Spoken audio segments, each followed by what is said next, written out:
Hi అండి. ఎండోక్రైనిక్ system చూస్తున్నాం మనం. ఎండోక్రైనిక్ సిస్టంలో టైప్స్ చూసాం. అందులో హార్మోన్ టైప్స్ చూసాం, తర్వాత గ్లాండ్స్ చూసాం. గ్లాండ్స్లో ఫస్ట్ గ్లాండ్ వచ్చేసి పీయూష గ్రంథి. ఈ గ్లాండ్స్ అనేటివి 7 టైప్స్ ఉంటాయని చెప్పాను మీకు ప్రీవియస్ వీడియోలో. ఈ పీయూష గ్రంథిలో మళ్ళీ 8 టైప్ ఆఫ్ హార్మోన్స్ చూసాం మనం. ప్రీవియస్ వీడియోలో హార్మోన్స్ కంప్లీట్ చేసుకున్నాం పీయూష గ్రంథిది. ఎండోక్రైన్ సిస్టంలో మీకు టోటల్గా 7 గ్లాండ్స్ అని చెప్పాను కదా. అందులో ఫస్ట్ గ్లాండ్ పీయూష గ్రంథి కంప్లీట్ అయింది. అందులో సెకండ్ గ్లాండ్ అనేది అవటు గ్రంథి. మనకి ఫస్ట్ గ్లాండ్ వచ్చేసరికి అది అతి చిన్న గ్రంథి అని చెప్పుకున్నాం అన్ని గ్లాండ్స్లలో. దాని బరువు వచ్చేసి 0.5 to 1 grams అని చెప్పుకున్నాం. అది అతి చిన్న గ్రంథి కాబట్టి సెకండ్ గ్రంథి ఏమో అవటు గ్రంథి. ఇది వాయునాళానికి అతి దగ్గరగా ఉండే అతి పెద్ద అంతఃస్రావక గ్రంథి. సో అంతఃస్రావక గ్రంథులలో మీకు అతి చిన్న గ్రంథి పీయూష గ్రంథి, అది అంతఃస్రావక గ్రంథులలో అతి పెద్ద గ్రంథి అవటు గ్రంథి. పీయూష గ్రంథి బరువు వచ్చేసి 0.5 to 1 gram, అవుటర్ గ్రంథి సైజ్ వచ్చి 25 grams. సో క్వశ్చన్ ఇలా అడుగుతారు, అంతఃస్రావక గ్రంథులలో అతి చిన్న గ్రంథి ఏదంటే పీయూష గ్రంథి. అంతఃస్రావక గ్రంథులలో అతి పెద్ద గ్రంథి ఏది, మళ్ళీ వాయునాళానికి అతి దగ్గరగా ఉండే గ్రంథి ఏది అంటే అవుటర్ గ్రంథి. సైజెస్ గుర్తుపెట్టుకోండి. పీయూష గ్రంథిది ఉంది, అవుటర్ గ్రంథిది. ఇది ఉత్పత్తి చేసే ముఖ్యమైన హార్మోన్స్ ఏంటి అంటే థైరాక్సిన్ అండ్ క్యాల్సిటోనిన్. అవుటర్ గ్రంథి ఉత్పత్తి చేసే ముఖ్య హార్మోన్ థైరాక్సిన్ అండ్ క్యాల్సిటోసిన్.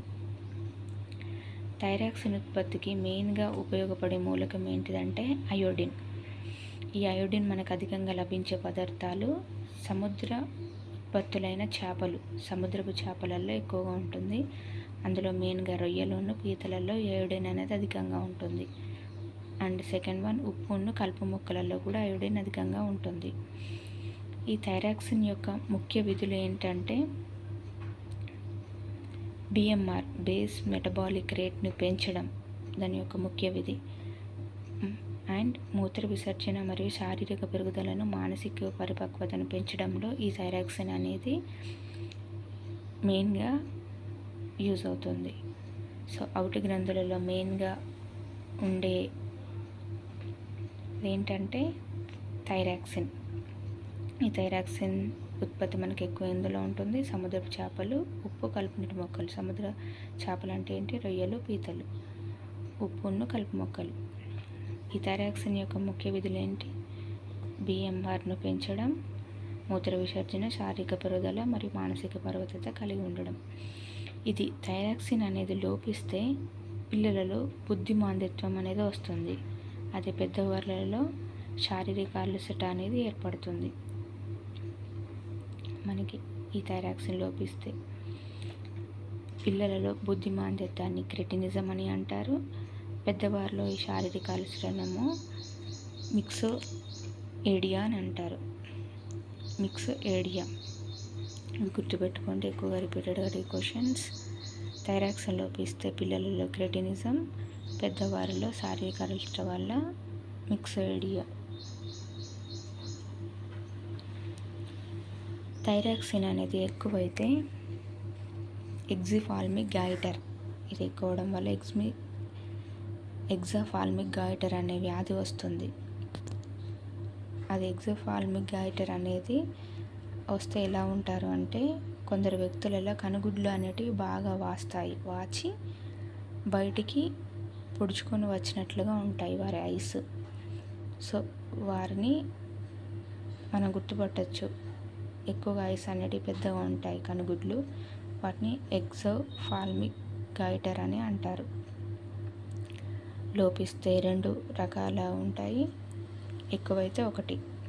లోపిస్తే క్రెటినిజం, మిక్సో ఏడియా, ఎక్కువైతే ఎగ్జోఫాల్మిక్ గాయిటర్. అయోడిన్ లోపం వలన అవటు గ్రంథి వాపుకి గురి కావడం అనేది సాధారణ గాయిటర్.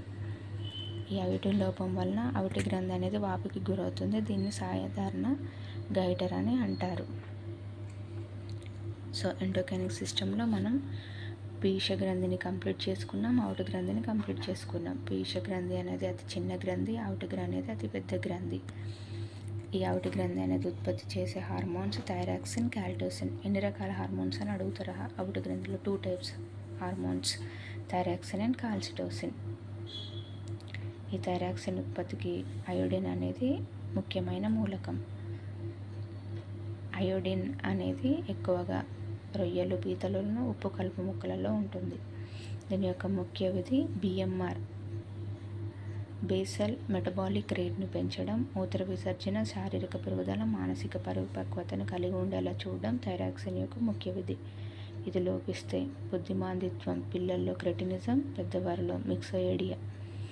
థైరాక్సిన్ ఎక్కువైతే ఎగ్జోఫాల్మిక్ గైటర్, ఇది కనుగుడ్లు అనేది వాచి బయటికి వచ్చినట్లుగా కనిపిస్తుంది. అయోడిన్ లోపం వలన అవుట గ్రంథికి గురి కావడం అనేది సాధారణ గైటర్.